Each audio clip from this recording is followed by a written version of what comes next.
In this video, I'm going to teach you how to get your insurance agent candidates literally to beg to work with your agency. So if you're sick and tired of the mass recruitment strategies where you're doing the begging and you want to turn the tables and get the good agents to beg to work with you, then this video is definitely for you to watch. I'm going to teach you my system and my approach of how to do that, psychologically, what we structure in the onboarding recruiting process, and to get people to desire to work for us, to work through obstacles to work through us, so that you can take the same things we're going to do and teach you and apply them to your business to get better agents who respect your time more and will be more successful because of it. My name is David Duford. I own Insurance Agency Builders. The purpose of this channel is very simple. It's to give the experiences and wisdom I've learned the past 10 plus years of agency building back to you for free. I don't want to recruit you. I don't want to have you join my agency. I have nothing to sell you. It's pretty simple. I just want to give back what I've learned without any sort of expectation and try to help you out the best I can with the good things I've done and the many mistakes I've done so you can do more of the good stuff and less of the bad stuff. Okay, so let's start with how do we get the agents to beg to join you? Because that is the model that you want. You don't want to do the typical thing, which was what most organizations teach, is talk to anybody with a pulse, walk up to somebody in Walmart while they're, in the, frozen section, and then ask them about, have you ever heard of this opportunity, and all this nonsense. You don't want to do any of that. It's very demoralizing. It's very frustrating. And the strength of the relationship and how it interacts is not the way that you ultimately want it. You want people coming to you magnetically. In other words, if we think of insurance sales, we don't want to do outbound. We don't want to do inbound. We want people coming to us because they're sold on us to some extent already and they see the value in working with us. So how do we create that process? Well, first of all, you have to have the mentality. You have to change your mind about how recruiting works. It's not a factor of begging anybody with a pulse. It's a matter of qualifying the too many applicants out there to find the cream of the crop that fit your processes of how you bring people on and how you structure your business model. So I call it the velvet rope mentality, right? So you think of a club, you go in at whatever Friday night. I'm not a club person, so I'm kind of making this up as I go, but this is how I'd imagine it. There's a velvet rope, the bouncer's at the front door. You don't get in, you got to wait in line, and you got to pay a higher ticket fee because you're not one of them, the special people that get in right away. So that's what we want to create, because that makes the perception that this is a hot place to be. There's a lot going on. It's exciting. If everybody could just come in at any time, it'd just be just the same as any old bar down the street. So this creates a sense of urgency and appeal and a higher desire. You want the thing you can't immediately have, right? That's true of all human psychology. And putting this process into place in your application interview process is critical. First of all, kind of jumping the horse here a little bit, you got to have an application process, right? What do most agencies do? They take anybody with a pulse, come right in, let me show you this great opportunity. Hey, everybody can sell insurance, right? So nobody can't sell insurance, so everybody's a prospect, which means everybody should be recruited, which is totally asinine. Anybody who says that is at the top of the pyramid, making all the money and just trying to do the law of large numbers on you, right? You want to be particular with who you work with. You want to screen them. You want to qualify them. You want to make them do some things to make sure they've got the stuff to be successful. The way I look at it is that, hey, selling insurance is difficult. You got to go knock on strangers' doors. You got to pick up the phone and talk to people, get screamed at, cursed at, and maybe occasionally make a sale. It's morally debilitating for most people. And I want to do things in the meantime to try to signal to me that there's evidence that this person doesn't have what it takes. And I'd rather find that out soon before I spend hours of time and resources and money training somebody who just is going to have failure to launch.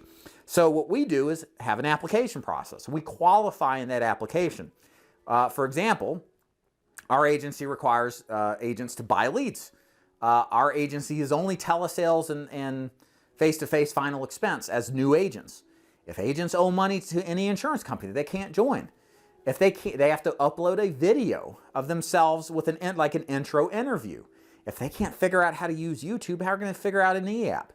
So all of this stuff is intentionally placed so we can put the impetus on the applicant to work through a bunch of, maybe frustrating stuff, even though it's not that bad, but to see if they're going to actually do the first bit of homework. So that's number one. Second of all, we screen them obviously in their application. If they're not professional looking, if they don't look like they've got their act together, like this is a job interview and they're in their pajamas, I'm not going to hire that person. How are they going to perform out there if they're that, disheveled, for a job interview, right? So I'm looking for pretty much any minor thing, because many times it's the little things that add up and that become major things. And the second step of that is to actually do an interview process. And again, it's an interview. It's not them interviewing us, it's us interviewing them. And it's like, hey, tell us about yourself. What do you know about our company? Read this script. We have them read a script so we can see how they sound. And if they can take some coaching, we see if they can take some improvements without taking it personally and actually show a measured ability to do better. And all of this is to screen. Are they coachable? Do they look professional on camera when they do the interview? Do they show up on time? I mean, think about how all this stuff relates to being successful in anything in life. So this is a mini tryout to join our team. It's because that's what an interview is. But I say all this because this is the velvet rope in action, and you're probably not doing this. And if you don't do this, there's so many consequences that come from this. Number one, you could recruit people who could use and abuse you, write bad business, fraudulent business. Number two, man, and this is probably worse, you're going to recruit a lot of people that probably won't pull the trigger, that'll love the feeling of busyness that comes from learning how to sell, but won't actually take the first step out the door to go see the people or pick up the phone. There's a lot of people that fall into that, and a lot of agencies are mired down in dead weight agents that don't do anything. And it's because they don't have a qualification process to filter the garbage out up front. And they wonder why the business is so frustrating. So the velvet rope process is critical. So number two is you also have to build a brand to position yourself appropriately. So here's the thing. If you're just building an agency based off of a job board, you're in trouble. If you don't have some form of deliberate process to sell them on the opportunity, to sell them on the industry, to sell them on how the benefit is, and how that all connects with working with you, you've got a lot of work to do. And I'll give you an example of this. So in my business, DeFord Insurance Group, I have purposely built a brand. And I wanted my brand to be based around giving away as much valuable information to people as I possibly could. And the reason being is because I knew over the long haul, if I helped people out more than I expected back, a percentage of them would be like, well, dude, if it's this good for free, what's going to be like working for them, right? And in that process, in and of itself, is building a brand of differentiation compared to the other agencies, which, they all have their secret sauce, or they're showing off their Lambos and planes and all this nonsense, but it has nothing to directly relate to the value that I could provide and the brand that I could give. And it's important to do this stuff because if you don't do it, you just look like another person offering a job, and you're never really going to get the most compelling candidates. So what should you do? When it comes to building your brand, here are the three things you should build your brand around. And this could be done locally, nationally. I use YouTube. You could use Facebook. You could use Instagram or TikTok. You could use, I recommend one particular social platform only to start with. Which one it is up to you. I'm a YouTube guy, so I use YouTube. So you want to build a brand based off of results, lifestyle, and personality, okay? Now, results is probably the least shared element with most of these organizations. When I say results, talking about real people in the agency getting real results. I make an effort every single week to contact my trainer and say, hey, who's writing a lot of business? Let's get them on camera.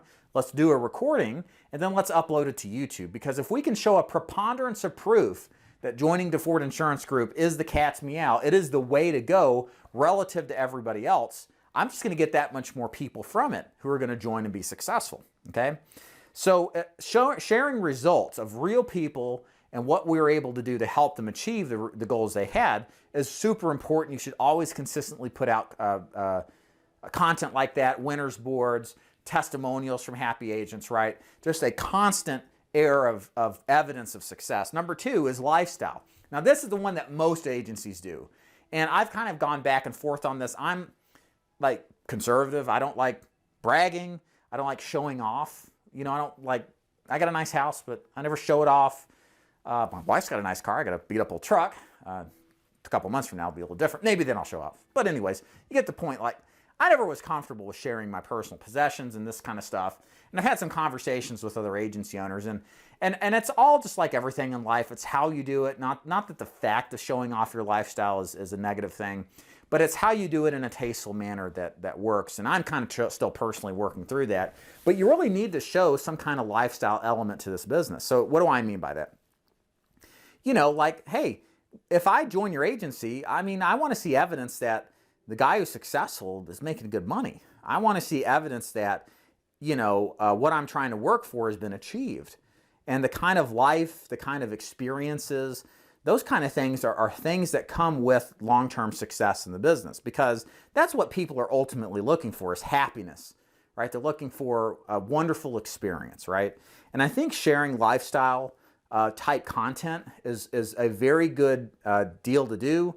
How you do it, of course, ultimately is what's going to differentiate it between the cheeseball stuff like the rented Lambos and the real stuff that shows, you know, like, for example, I get to go on a vacation for a full month to Canada, and my business runs autonomously.